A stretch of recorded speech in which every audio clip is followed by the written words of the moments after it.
Cette semaine, à Hockey le Magazine, on a le plaisir de recevoir l'attaquant de l'organisation des Flyers de Philadelphie, Elliott Desnoyers, pour notre segment Parcours vers le hockey mineur. Elliott, comment ça a commencé pour toi, le hockey mineur, dans tes premières années, lorsque tu avais 4 ou 5 ans? Dans le fond, mon parcours a commencé, même pas au hockey, ça a vraiment commencé au patin artistique. Mes parents m'ont inscrit, puis ça a vraiment été le déclic, puis l'amour pour le patin. Puis après ça, j'ai commencé à jouer à tous les niveaux normaux, jusqu'à midget 3 avec les Gaulois de Saint-Hyacinthe. Puis de là, je me suis fait repêcher par les Wildcats de Moncton dans la LHMQ. Elliott, au-delà du fait que tu avais appris à patiner d'abord, comment s'est créé ton amour pour le hockey par la suite, puis pour ce jeu-là que tu joues maintenant? Je pense mon père a fait a été une grande partie dans le fond de cet amour-là pour le sport. Mes oncles aussi, je me rappelle quand j'étais jeune, ils jouaient dans la Ligue nord-américaine à Saint-Hyacinthe, puis j'étais un petit bonhomme qui allait les regarder jouer, puis c'est vraiment là, je pense que j'ai tombé en amour avec le hockey là, au stade LP Gaucher à Saint-Hyacinthe. Ouais, le fameux stade LP Gaucher à Saint-Hyacinthe, qui est toujours là, ce fameux arena-là qu'on entend beaucoup parler. Elliott, on dit souvent qu'une équipe de hockey, c'est une famille qu'on crée à l'époque, surtout lorsqu'on est jeune, c'est d'apprendre à se bâtir comme personne, puis éventuellement comme être humain. Est-ce que tu as l'impression, toi aussi, que ça a été des années où justement tu as appris la camaraderie avec tes coéquipiers en particulier? Je suis 100% d'accord avec toi. Je pense que même encore aujourd'hui, le hockey, c'est une école de vie, puis de commencer le plus jeune possible.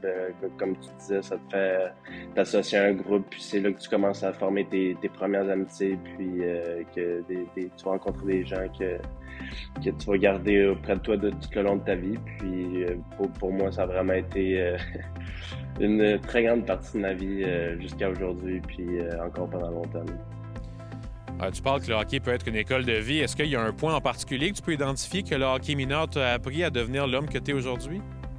Je pense pour moi, un des points, tu sais, il y en a tellement pour elle, mais pour moi, ça a vraiment été d'avoir confiance en toi. Tu sais, le hockey, c'est un jeu d'erreur, puis je pense que tu peux relater ça un peu à la vie, que des fois, tu dois prendre des chances, puis avoir confiance en toi pour vraiment réussir dans la vie.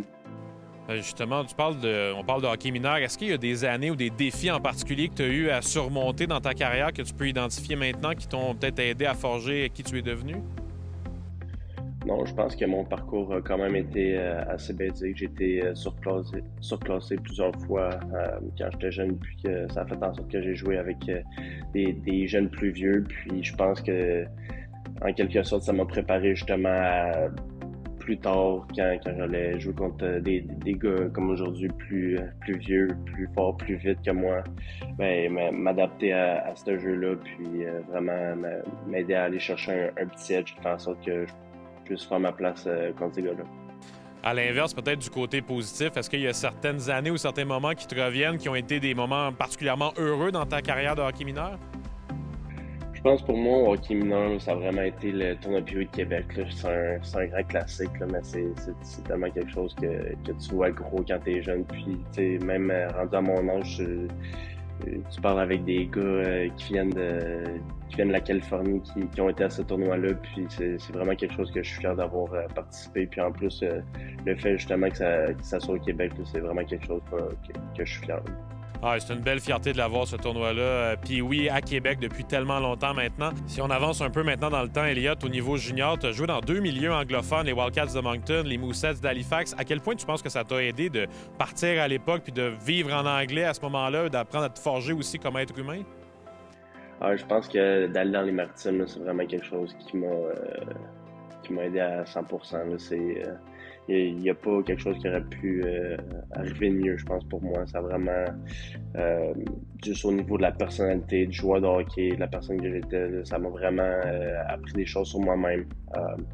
C'est sûr qu'au début, t'as pas peur, là, mais tu sais un peu comment ça va aller, puis tu parles pas trop anglais, mais vite, les gens là-bas te rassurent, puis t'aident avec peu importe quelle aide que tu as besoin. Puis ça a vraiment été une belle partie de mon parcours d'hockey.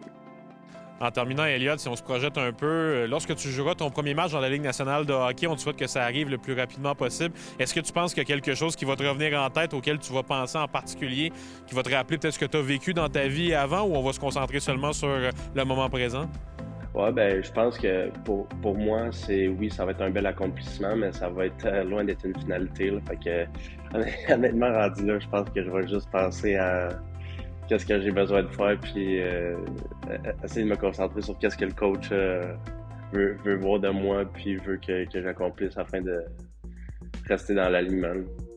Merci beaucoup, Elliott, pour ces souvenirs et bonne saison. Merci beaucoup.